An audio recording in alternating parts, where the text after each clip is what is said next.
제가 현재 구도를 좀 설명드릴게요. 특검이 신속히 발족이 되려면 이게 이번 6.3 지방선거 외에도 지난 대선에까지 옮겨 붙으면 민주당이 초조해집니다. 왜냐? 지난 대선에 이재명이 당선된 것이 부정선거에 기반한 것이라면 정권의 정당성이 흔들려 버리잖아요. 그리고 더더군다나 민주당은 선관위랑 한패처럼 계속 보여왔고 민주당이 입틀막법을 혼자서 통과시키고 선관위 관련해서 문제 제기만 하면 음모론이라고 몰아붙였던 게 수백 수천 번이거든요. 이제 와서 쇼해도 소용없어요. 자기들이 한 편인 게 다 들켰어, 국민들한테. 그런 상황이기 때문에 저는 이재명 대선 때 또 이렇게 부정이 있었는데 너 니네 이것도 특검 니네 편 임명해서 덮으려고 하는 거야? 라는 문제 제기를 하는 겁니다. 그러니까 이번 지방선거는 마치 팔짱 끼고 자기들이 아닌 것처럼 쿨한 척 하잖아요. 나는 쿨한 척 못하게 하겠다 이거지. 이번에 민주당이 폭주할 수 있는 기반이 됐던 제가 국회에 입성하기도 했던 그 총선에서도 분명히 불법과 부정이 있었을 것이고 그리고 그 이후에 이재명이 후보로 나왔던 그 대선에서 오늘 제가 공개했던 내용이면은 완전히 불법이잖아요. 그건 제가 좀 설명을 드릴 건데 완전 불법이에요. 이거는 불법이 아니라고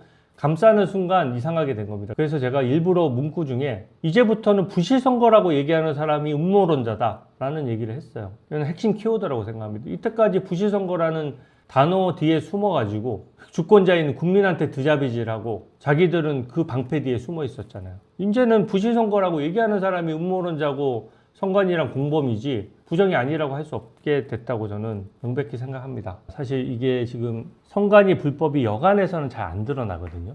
제가 봤을 때는 선관위 불법에 대해서 끝까지 밝혀내려면 우리가 토끼몰이 하듯이 뭔가 되게 체계적이고 좀 전략적으로 접근을 해야 돼요.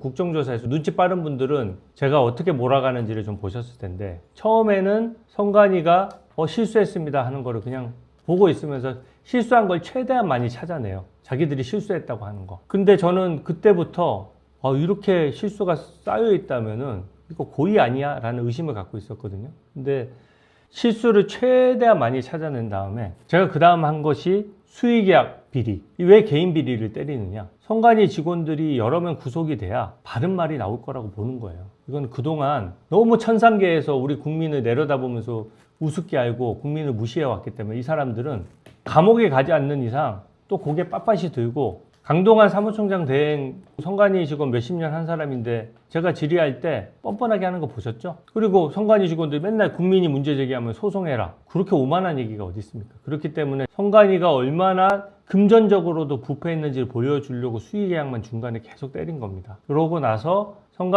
선관위가 그동안 거짓말 해오고 자기들 비리는 감춰왔다는 게 좀 분명해진 다음에 자기들이 부실이라고 우기는 것들이 왜 부정인지를 설명해 나간 거거든요. 그래서 이거를 몰아가는 거를 보시면서 관전하시면 좀 더 흥미진진합니다. 근데 제가 말하는 논리들은 어떻게 보면 제가 국회의원직을 걸고 하는 거기 때문에 굉장히 정확한 팩트에 기반한 겁니다. 그래서 저는 제가 얘기한 걸 한 번도 주워 담은 적이 없어요. 항상 진실에 기반했기 때문에. 제가 오늘 발표했던 내용부터 좀 설명을 해드릴게요. 이게 왜 불법이냐면요. 지난 대선에서 불과 1년 전 아닙니까, 여러분? 근데 투표자 수를 막 지원해서 자기들 마음대로 기재한 곳이 전국에 제가 그냥 찾아낸 곳만 109곳입니다. 109곳. 말이 됩니까? 한두 곳이 아니에요. 요번에 선관위 서버를 압수수색할 때 합수본이 2군데 찾았다고 압수수색을 했거든요. 그러니까 제가 합수본에서 수사한 것보다 50배를 더 찾아낸 거예요. 그 얘기는 뭐냐? 선관위 서버를 압수수색을 해도 20일, 30일 상주하면서 뿌리 끝까지 파내야 된다는 얘기입니다. 그러면 이 수법이 뭐냐? 요번에 새로 밝혀진 수법인데요. 얘네들이 어떤 이유에서인지 지원해서 넣은 거예요. 그러니까 오전 7시에 투표를 발표할 때 100명이 투표했다. 그럼 8시에면 우리가 투표를 다 해보면 뭐 57명이 투표를 하든 157명이 투표를 하든 숫자가 딱딱 안 떨어지잖아요. 근데 8시에 발표할 때는 또 100명이 투표했대. 9시에 발표할 때도 100명이 투표했대요. 10시에 발표할 때도 또 100명이 투표했대요. 서울 동대문구에 있는 그 투표소 3곳에서 이런 식으로 100 한 거예요. 우리가 북한도 아니고 100명씩 줄을 세워서 야 이제 1시간 동안 100명 투표했으니까 더 이상 투표하지 마 이렇게 했을 리는 없잖아요. 서대문구 홍은동에서 3곳의 투표소에서 시간마다 100명 이렇게 11번 연속으로 100명씩 혹은 또 점심시간에는 좀 많이 투표해야 된다 싶은지 200명 이런 식으로 쓴 거예요. 이거 지원해서 쓴 게 너무 뻔하지 않습니까? 이거 할 말이 없을 거라고 생각해요. 이게 우연의 일치일 수가 있나요? 우연의 일치라면 그게 더 문제예요. 자, 1번부터 100번까지 투표하세요. 자, 10시 전까지는 더 줄을 서 있어도 더 투표 못 합니다, 여기는. 자, 10시부터 11시까지 딱 100명만 투표하세요.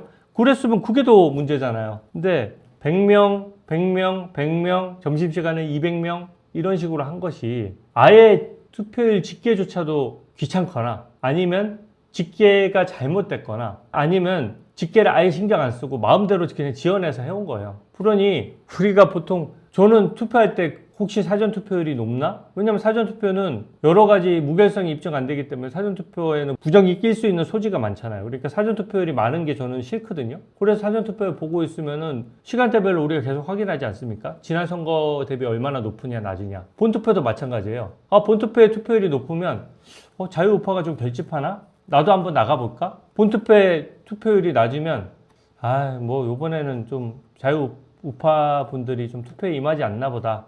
어떤 분들은 그냥 날도 더운데 집에서 좀 쉴란다. 이렇게 할 수 있는 사람이 있잖아요. 그러니까 이 투표율이 투표에 미치는 영향이 생각보다 엄청나게 큰 겁니다. 근데 이 숫자를 마음대로 해요? 선관위가 부분적으로 마음대로 했을 수는 있습니다만 이제는 득표율은 문제가 없었다 이렇게 또 우기거든요. 근데 어떻게 알아요 그거를? 다 까봐야 하는 거지. 이때까지는 거짓말을 해온 겁니다. 이때까지 본인들 주장은 뭐였냐? 투표율조차도 전산 서버는 아주 무결하기 때문에 깨끗하기 때문에 투표율도 절대로 조작할 수 없어. 절대 안 돼. 그 투표율 조작됐다고 서버가 무슨 잘못 입력될 가능성을 얘기하면 니네 음모론자야? 감옥 가야 돼? 이렇게 해왔잖아요. 근데 증거 들이미니까 어떻게 됐습니까? 할 말을 못 하는 거예요. 그리고 90곳은 어떻게 했느냐? 투표가 시간당 막 300명, 250명, 260명 막 이렇게 투표를 해오다가 갑자기 오전 11시부터 오후 3시까지는 0명이야. 그러면은 그 4시간 동안은 무슨 투표소가 셧다운 된 건가요? 그런 숫자는 나올 수가 없어요. 아니 서울 강남에서 투표를 하는데 강남은 또 인구 밀접 지역이잖아요. 인구 밀접 지역에서 갑자기 시간당 300명, 250명씩 투표를 해오다가 갑자기 4시간 동안 아무도 투표를 안 해. 있을 수 없어요. 그리고 또 뭐도 있냐면은 갑자기 2, 300명이 투표하다가 한 명씩만 투표해. 거기 불이라도 났습니까? 그러니까 이게 0명이거나 1명이거나 기본적으로 말이 안 되는 거예요. 투표해보신 분들은 다 알 거예요. 여러분 투표장에 가서 줄 안 서고 내가 새벽 6시에 가지 않는 이상 내가 딱 11시쯤 12시 1시에 갔는데 저 첫 번째 손님이니까 어서 오십시오 하고 바로 그냥 투표하신 적 있으세요? 저는 한 번도 없거든요. 당연히 줄을 쓸 수밖에 없어요. 본인 확인도 하고 뭐도 하고 하다 보면은 앞에 줄을 서 있어요. 그러니까 전국 투표소에서 0명이나 1명이 나온 데는 다 이상한 겁니다. 그래서 결론적으로 뭐냐? 지난 대선에서 투표율이 고의에 의해서 실수 아닙니다 이거 여러분. 이거 실수일 수가 없어요. 0명이라고 기재하는데 어떻게 실수일 수가 있습니까? 일부러 고의로 허위로 조작해서 서버에 입력했다는 뜻이 되고 이번 올림픽공원에 모이신 시민들 전국 단위로 외치는 애국 시민들이 없었다면 우리가 이렇게 투쟁하지 않았다면 영원히 묻혔을 진실이라는 거예요. 이게 이제부터는 저는 이미 부정선거라는 단어를 어느 단계에 넘어서서 가끔 가다가 한 몇 년 전 영상을 올리면서 제가 부실선거라고 얘기했던 영상을 가끔 올리는 분이 있는데 제가 상임위 법사위에 가서 얘기를 할 때는 제 말의 객관성을 높이기 위해서 증거가 없는 이상 이거는 이 부실이 뭐냐 라고 따져 물을 때 부실이라는 용어를 쓴 건 맞아요. 하지만 제가 이번 일을 계기로 투표용지가 부족할 정도면은 이거는 더 이상 부실이 아니다 라고 생각해서 제가 부정선거라는 말을 왜 못 써? 그 국어사전에 나오는 얘기야. 부정부패, 불법, 부정 다 같은 바르지 못하다는 뜻이잖아요. 그럼 반대로 이렇게 투표용지도 부족하고 투표율도 다 조작해서 입력하는데 이게 바른 선거입니까 그러면? 네? 바른 선거예요? 부정선거지 바른 선거입니까? 댓글 중에 이건 진짜 하늘이 주신 기회입니다 라고 하신 댓글이 있는데 저는 대한민국의 국군이 다 하지 않았다라는 생각이 듭니다. 이거는 저도 열심히 하고 우리 의원실에서도 보좌진들이 다 달라붙어서 야근하면서 다 밝혀낸 거지만 이거는 그냥 단순한 무슨 특정 의원실이 잘했다라기보다 대한민국 국군이에요 진짜. 그리고 국민 여러분들께서 여기에 대해서 끝까지 문제 제기를 해오시고 또 우리가 음모론자로 막 몰릴 시기에도 끝까지 목소리를 내주셨던 분들이 있기 때문에 저는 이게 밝혀졌다고 생각하고 지금은 저는 투표용지 부족 이후로는 부실이라는 단어를 쓸 필요가 없다고 생각해요. 제가 방송 나갔을 때는 제도권에서는 객관적인 설득력, 왜 토론회에서도 뭐 그런 거 있잖아요. 상대방 얘기가 너무 진짜 개소리 잡소리여도, 이 표현이 좀 셌나? 그때 상대방 소리가 너무 헛소리여도, 아, 어느 의원님 말씀도 일리는 있죠. 뭐 이렇게 하면서 시작하는 것처럼 그런 용어 선택을 해왔던 건데, 지금은 용어 선택에 여러분 특별히 구애받을 이유가 없습니다. 이제 이런 거예요. 정치는 사람 숫자가 필요합니다. 사람 숫자가 너무 적으면 이게 과학이나 어떤 객관적인 과학 같은 영역에서는 숫자가 적어도 선각자가 되지만 정치의 영역에서는 숫자가 적으면 극우나 극좌로 몰려요. 그러니까 쟤네들이 극우몰이 하는 거 아닙니까? 하지만 지금은 상식 있는 사람들, 의식 있는 사람들도 야, 이거는 말도 안 된다 진짜. 이건 말이 안 되지 라고 하는 국민들이 과반을 넘어섰어요. 과반을 넘은 사람한테 극우다? 그거는 저는 민주당이 더 이상 무서워서 감싸지 못할 거라고 생각해요. 이게 민주당 비상 걸렸을 거예요. 지난 대선에서 불법이 아니라고 할 수는 없잖아요. 근데 지난 대선에 투표율이 조작돼 있었다는 거는 그래? 이재명 당선에 문제가 있었네? 그 정당성이 흔들리는 거기 때문에 저는 이게 시작이라고 보는 거죠. 수사하면은 더 나올 수도 있습니다. 제가 이런 생각이 들어요. 저도 처음에 국정조사할 때 좀 막막했거든요. 과연 밝힐 수 있을까? 선관위 서버도 다 꽁꽁 감추지, 민주당이 또 다수당이지, 특검법도 쇼만 하지 않을까? 또 이게 무슨 제가 강제 수사권이 있는 것도 아니고 저를 특검시켜주면 제가 한 달이면 진짜 끝장낸다고 말씀드렸는데 그건 저는 자신 있거든요. 근데 민주당이 뭐 저를 특검해줄 리도 없고 이 요건도 안 되니까 국정조사를 통해서 이 이슈를 끌고 갈 수밖에 없는데 진짜 막막했는데 제가 이거 진심입니다. 올림픽공원에 여러 차례 가면서 거기 모이신 분들이랑 말씀 나누면서 나 이거는 분명히 밝혀진다. 국민들이 이 정도로 분노하고 이 정도로 관심이 있으면 선관위에서 내부 제보가 터지든 수사기관이 지금 수사기관이야 저 이재명한테 잘 보이려면은 덮을수록 승진하기 쉽겠죠. 하지만 대한민국을 위해서 열심히 하려는 수사관들이 분명히 나올 것이다. 이렇게 봤는데 지금 합수본 수사는 저는 불만이에요. 왜냐면 나온 거 요만큼만 어떤 게 나오면은 신나서 더 없어 이렇게 찾아야 되는데 어디 보물섬에 가서 뭘 파봤는데 그쪽에 조그만 목걸이가 하나 발견됐다 그러면 이쪽에 해적이 보물을 묻었나 보다 하고 인근을 미친 듯이 다 파헤치는 게 일반적이잖아요. 근데 목걸이만 하나 딸랑 주워가지고 이쪽에 보물이 묻혀있다고 지도가 가리키고 있는데도 목걸이 주워서 그냥 가만히 있는 거나 마찬가지거든요. 그 정도로 지금 합수본 수사는 미온적입니다. 내란 특검은 없는 것도 만들어서 막 수사하는데 합수본은 나온 것도 어떻게든 축소해서 수사를 하려는 거예요. 그래서 제가 니네 이렇게 주진호가 깐 것도 수사 안 해? 이거 불법인데? 주진호가 이렇게 깠는데 지난 대선에 관련된 자료 서버에서 누군가 지우기 전에 압수수색 안 해? 그러면 니네 직무유기야. 특검 발족할 때까지는 합수본이 수사기관이기 때문에 니네가 증거를 미리 확보할 법적 책임이 있어. 이거는 권리가 아닙니다, 여러분. 합수본은 우리가 월급 주는 사람들이잖아요. 의무예요, 의무. 책임입니다. 이 의무와 책임을 다하지 않았을 때는 직무유기죄가 되는 거예요. 특검법 통과는 여러분 시작입니다. 그래서 이럴 때일수록 더 몰아가야 된다고 생각해요. 그래서 언론이 하도 보도를 안 해주길래 제가 이번 지방선거와 관련된 자료를 선관위로부터 왕창 받아서 모든 기자들한테 뿌려버렸어요. 그냥 경쟁적으로 한번 정말 이만한 자료니까 대한민국을 위해서 저보다 더 뛰어난 기자분들도 많으실 테니까 좀 분석해서 알아서 보도를 좀 해주십사라고 해서 어떤 보도가 났느냐. 첫 번째 뉴스원에서 이 보도하신 건데요. 기자님 너무 잘하셔서 제가 좀 홍보를 해드리려고 그랬더니 기자님 성함이 갑자기 안 보이네. 어쨌든 뉴스원에서 보도한 단독 보도인데 이번 지방선거입니다. 대선이 아니라 이번 지방선거에서 3시간 넘게 투표자 수가 0명인 곳. 그러니까 3시간 동안 투표소가 셧다운 된 거죠. 전국 51곳이래요. 그러니까 적어도 전국의 51곳에서는 투표자 수를, 투표율을 조작했다는 뜻이에요. 이번 지방선거에서 결론적으로 51곳에서 허위로, 고의로, 이거 실수 아닙니다. 허위로 조작한 게 드러난 거예요. 이번 지방선거는 부정선거 이미 입증된 겁니다. 그러면은 이 단계에서는 특검이 압수수색 영장을 청구해도 법원이 함부로 기각을 못해요. 한 두세 곳 될 때는 한두 명 일탈한 거잖아. 한두 명 일탈했다고 해서 모든 선관위 직원들을 범죄자 취급할 수는 없잖아. 그러니까 증거를 더 가져와야 내가 압수영장을 발부해 줄게. 이게 지금 법원의 논리거든요. 근데 반대예요. 선관위 서버를 그렇게 꽁꽁 숨겨놨는데 압수영장을 발부해줘야지 증거를 찾지. 증거를 찾아야지 압수영장을 발부해준다?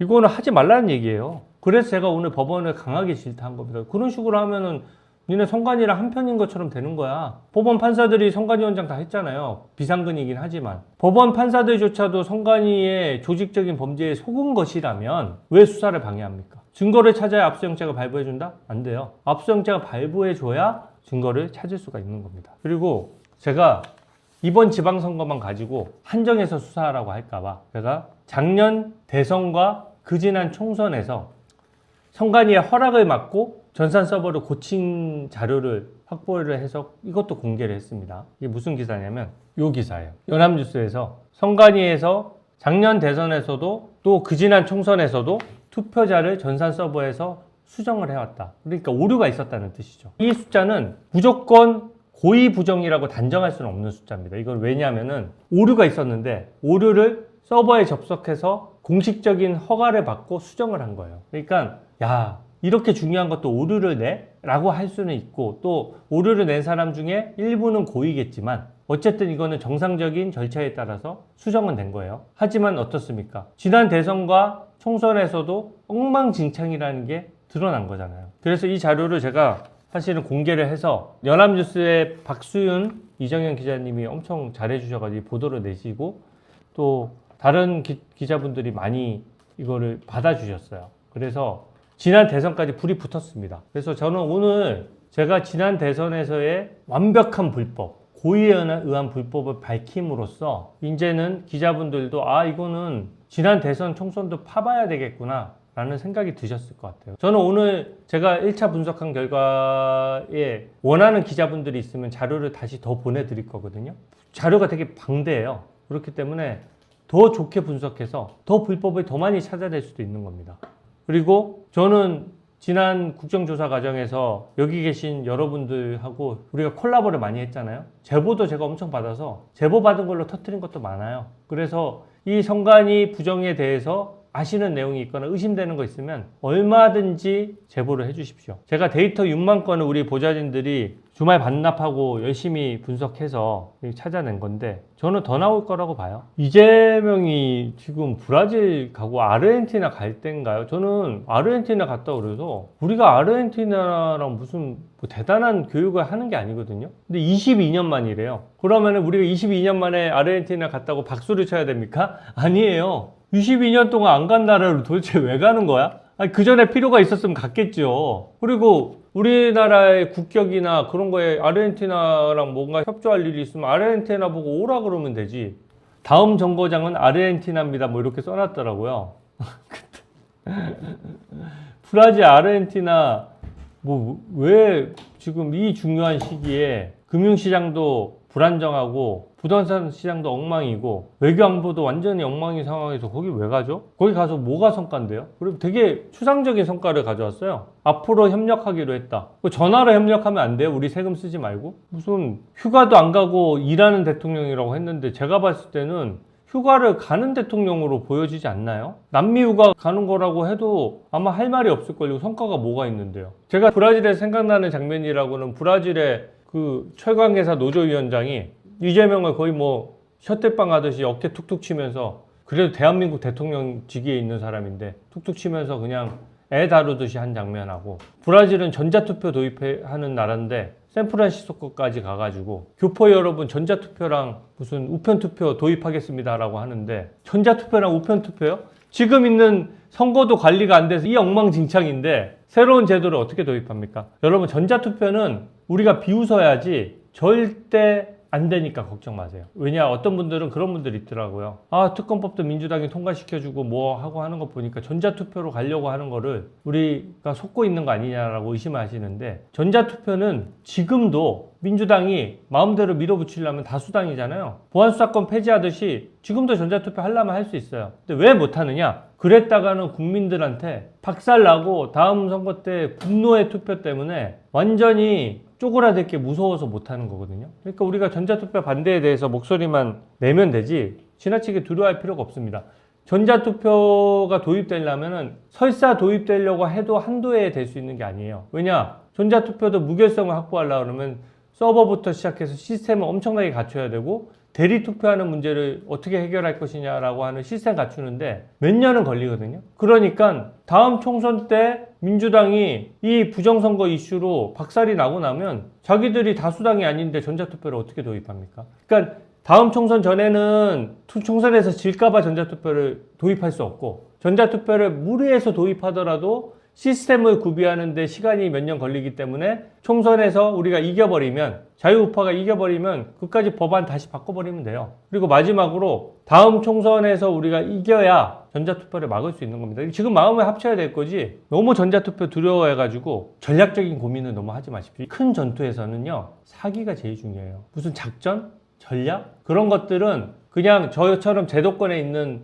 국회의원들이 하면 됩니다. 여러분들은 마음을 모아서 함께 가면 돼요. 그렇기 때문에 전자투표 너무 걱정하지 마시고, 사전투표 폐지, 민주당이 안 해주더라도 끝까지 밀어붙여야 돼요. 그래서 제가 사전투표를 껴안고 침몰할 거라고 얘기했는데, 민주당은 지금 사전투표 폐지를 해줄 생각이 없어요. 엄청나게 옹호하고 사전투표 얘기만 나오면은 완전 경기를 일으킵니다. 왜? 사전투표가 민주당이 유리하거든요. 그리고 사전투표에 어떤 부정이 있는지 우리가 정확히 몰라도 뭔가 민주당에 유리한 구도가 짜져 있으니까 죽어라고 사전투표를 지키려는 거 아닙니까? 어떤 경기에 있어서 규칙을 짰는데 어떤 팀에서는 그 규칙을 절대 반대하고 어떤 팀에서는 무조건 찬성한다 그러면 이미 공정한 규칙이 아닌 거예요. 그렇기 때문에 사전투표 폐지는 끝까지 밀어붙였다가, 만약에 사전투표를 끝까지 고집하면 우리가 사전투표 의원 숫자가 모자라는데 사전투표 제도를 힘으로 폐지시킬 방법은 없죠. 하지만 여론으로 몰아붙이면 어쩔 수 없이 총선 앞두고 민주당 지지율이 막 곤두박질 쳐 있으면 어쩔 수 없이 사전투표를 폐지할 수밖에 없는 거고요. 사전투표 폐지를 안 한다? 제가 얘기했잖아요. 다음 총선에 본투표에서 정말 분노의 결집, 나만 투표하는 게 아니라 옆 사람 깨워가지고 옆집에 문 두들겨서 친구들한테 전화해서 같이 가서 한번 본투표에서 끝장을 한번 내줘야지 이거를 할 수가 있는 거예요. 그렇기 때문에 우리 사전투표 폐지 끝까지 외쳐야 됩니다.